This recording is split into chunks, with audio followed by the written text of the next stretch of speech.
c'est vrai que nous sommes à l'ère de l'Internet, mais ce n'est pas une opportunité pour dénigrer les gens. Moi, je ne dénigre pas, hein, je rapporte exactement ce qui s'est passé. Je le rapporte, que ça concerne mon père, ma mère, les gens de l'église, je rapporte exactement. Je rapporte exactement ce qui s'est passé avec précision. Parce que pour la plupart du temps, Dieu m'a permis de vivre certaines expériences et certains faits dans l'église du christianisme céleste. Ça aussi, c'est une grâce. Mais ce n'est pas une circonstance d'orgueil pour moi. Non. Comme 1 Corinthiens 2 l'a dit, je ne prends pas la parole. Chaque fois que le Seigneur m'en donne l'opportunité, je ne prends pas la parole pour me donner un air de supériorité. Que Dieu m'en garde. Voilà. Bon. Si certains le pensent ainsi, c'est leur droit de le penser. Que le nom de l'Éternel soit béni. Donc, il faut continuer. Il faut continuer comme les autres. Retenez dans ce qu'ils ont fait ce qui est bon. Continuez et demandez à l'Éternel de vous assister son esprit. Sachez, comme il a dit dans Jérémie, séparer le précieux du vil. Séparer le précieux, c'est l'amour pour le Seigneur, ses lois, voir son semblable, son prochain, comme soi-même, et lui accorder de l'importance, quelle que soit la faute qu'il aura faite, discuter avec lui et pardonner. Parce que l'erreur est humaine et nous sommes tous faillibles. Que le nom de l'Éternel soit béni. Et à partir de ce moment-là, voilà, il y aura des miracles, il y aura ceci. Voilà. Le fait déjà d'y penser, c'est une grâce du Seigneur. Que le nom de l'Éternel soit béni. J'ai une autre question, peut-être je vais sortir du contexte. Et comme nous le savons, dans Somme, Dieu en haut, il fait ce qu'il veut. Somme 115, 115, oui. Donc je ne vais pas aller contre sa volonté, mais c'est une question que je pose pour voir si peut-être on peut trouver, pour rapprocher un peu des pensées. Quand Papa Nyanga était amené, c'est-à-dire était amené en extase par l'esprit, et que on sait bien que l'Église est sortie de la terre béninoise, surtout il parle c'est Gou, la langue Gou. À Porto-Novo. À Porto-Novo. Ok. Mais maintenant, dans ma prière, ça fait, je réfléchis beaucoup dessus et puis je me pose beaucoup la question. L'église est sortie de là, en principe, l'église, le nom devait sortir en Gou. Et pourquoi l'Éternel, bon, il fait ce qu'il veut. Hein. Pourquoi l'Éternel a-t-il donné?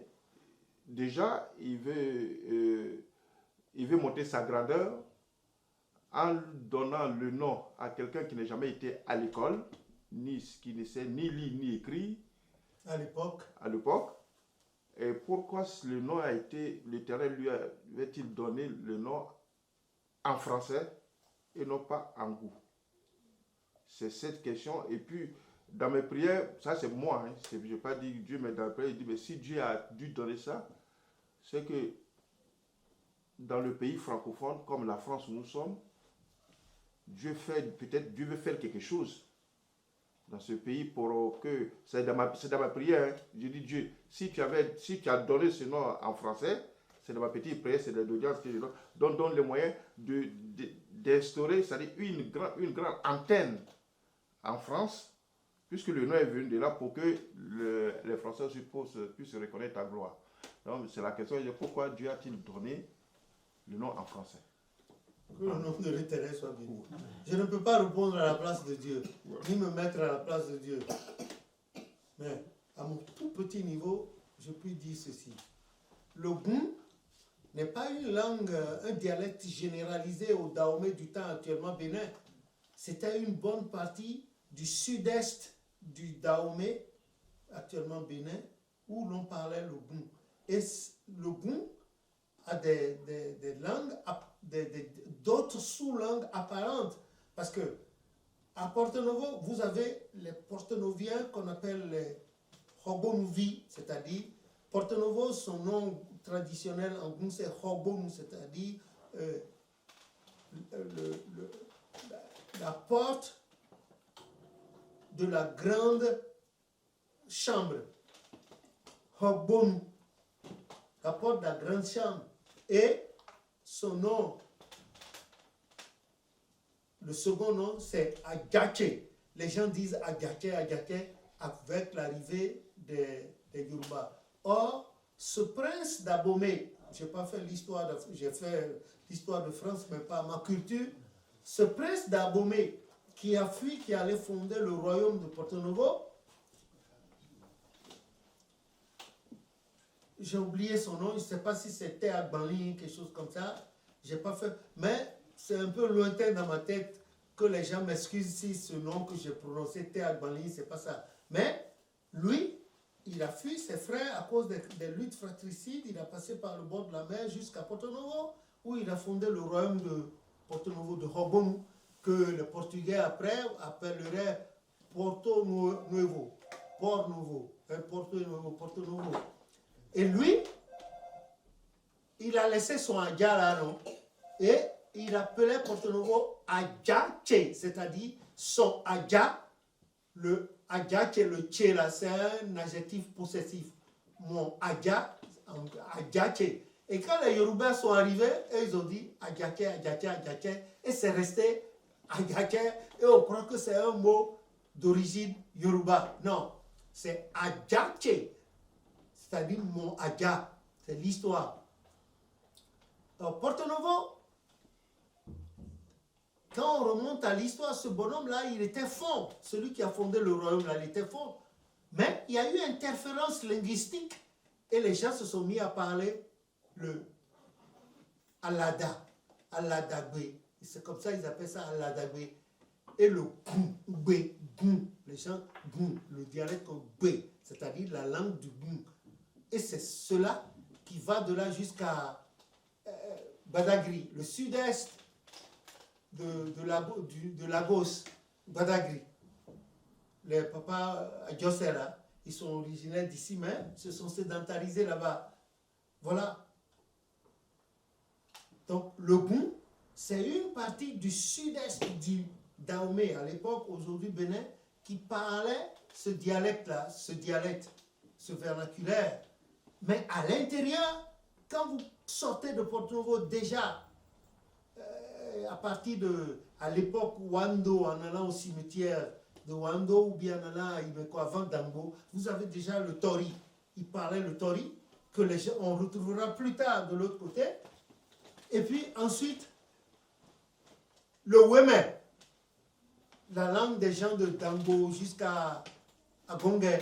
Les gens, vous voyez, et à l'intérieur, plus tard, quand on remonte du côté de l'ouest vers le centre, il y a le Haïzo, que parlent les gens qui vivent sur la lagune, les Toffins, nos frères lacustres. Vous voyez, donc, je ne peux pas dire beaucoup de choses là-dessus. Voilà le peu que je peux apporter. Il y a des gens qui sont plus indiqués que moi pour entrer dans les profondeurs. Vous voyez, il y a des linguistes. Mais le Goum n'est pas un dialecte universel, même au niveau du Bénin seulement, le Goum n'est pas un dialecte universel. Nous sommes d'accord. Mais par rapport au caractère d'universalité que l'Éternel a conféré depuis ses cieux saints à l'Église du christianisme céleste, il a préféré donner le nom de cette nouvelle Église dans une langue qu'on appelle le français. Dieu étant lui-même à l'origine de toutes les langues, les dialectes, les vernaculaires de la terre.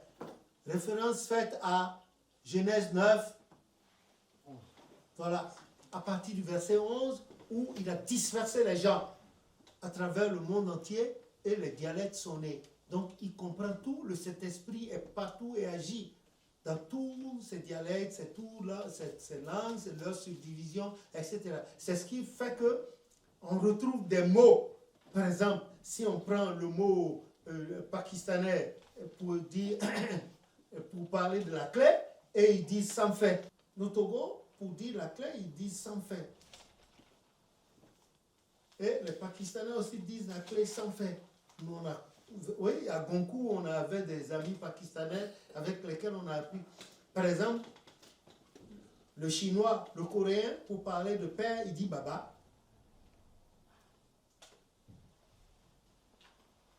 Oh, Baba là, il faut retrouver ça en Yoruba, en Gun. Ils disent Baba, qui veut dire père ou bien grand-père, en tout cas.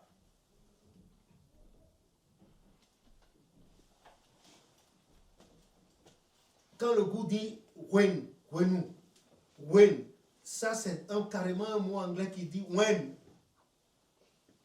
Il y a plein de choses comme ça dans toutes les langues. Ah, l'autre dit, ah, qu'est-ce que tu veux dire par là? Ça dit, ah, chez nous aussi, il y a, ouais, dans le monde entier, Dieu est à l'origine de la diversité des langues et leurs subdivisions.